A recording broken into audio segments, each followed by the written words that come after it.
अभी जब ठेका नहीं खुला था तब उसी गांव में शराब पीने वालों की संख्या ज्यादा से ज्यादा मुझे लगता है 5% थी। हमारे गांव में नशा था ही नहीं।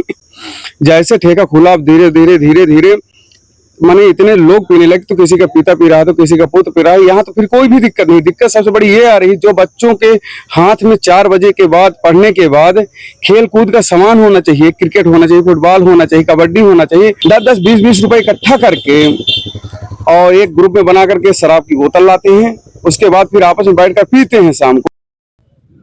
क्या मामला लेकर आए थे जिलाधिकारी के यहाँ?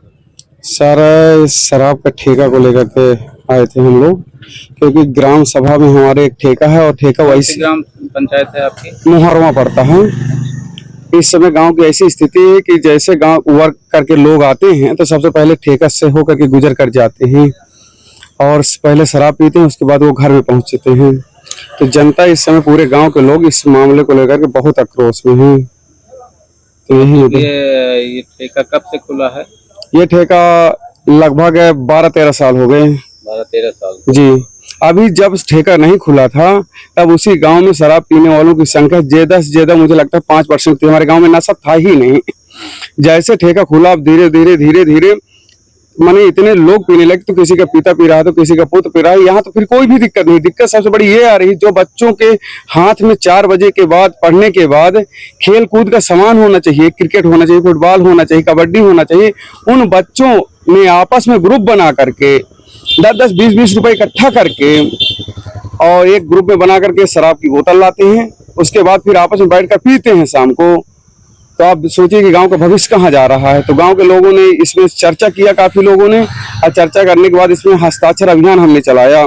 जब हस्ताक्षर अभियान चलाए तो ऐसा घर नहीं है जो घर इसके खिलाफ ना आवाज उठाई हो। सभी लोगों ने उसमें भाग लिया, हर परिवार और हर घर इसमें अपना योगदान दिया और यही कहा कि ठेका बंद होना चाहिए। जैसे मैं आपको दिखा देना चाहता हूँ, हमारे गांव के हस्ताक्षर अभियान है, आप देख लीजिए।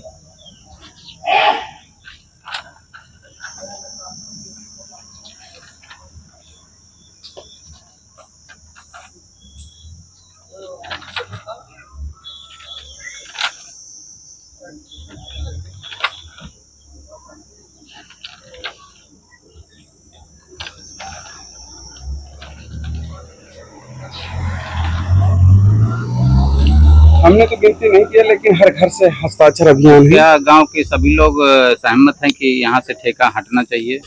100% लोग सहमत है कि यहाँ से ठेका हटना चाहिए, नहीं हटाना है। क्योंकि इससे बच्चों का सबसे ज्यादा, बच्चों का भविष्य का बहुत खतरा है। अरे कई महिलाएं तो जब से ठेका है, कई महिलाएं विधवा हो चुकी, कई लोग विकलांग हो गए और कुछ लोग तो बच्चे समझो कि उनके छोटे छोटे बच्चे काम के लिए उन्हें निकलना पड़ा और काम कर रहे हैं। उनके पिता, किसी के पिता का हाथ टूट गया, किसी का पैर टूट गया। बहुत, यदि आप एक बार गांव में जाएंगे, ये चीज देखेंगे, सर्वे करेंगे, तो मुझे लगता है आप खुद बोलोगे कि नहीं ठेका हटना चाहिए, या खुद आप साहब से आकर बोलोगे कि गांव की बहुत स्थिति, आर्थिक स्थिति इतनी कमजोर होती चली जा रही है कि बताने लायक नहीं है। किसके नाम ठेका है? ठेका सर मुझे जानकारी नहीं, लेकिन मुझे ये जानकारी निकली कि ये केशव प्रसाद मौर्य जी के रिश्तेदार का ठेका है। आगे मुझे जानकारी मिली, मैं 100% नहीं कह सकता हूँ, अब ये आगे पता नहीं। ऐसे हमारा लेना देना नहीं, हमारे यहाँ से ठेका हटना चाहिए। किसका है इससे हमसे मतलब नहीं है। हम डीएम साहब के पास आए, बस उनसे एक ही रिक्वेस्ट करने कि ठेका हमारे गांव से हटा करके कहीं आप अपना बाहर इसको रखिए। आपका नाम? मेरा नाम अमर सिंह चौहान है। कहाँ से हैं आप? मोहरवा। तहसील थाना क्या लगता है आपका? राजापुर।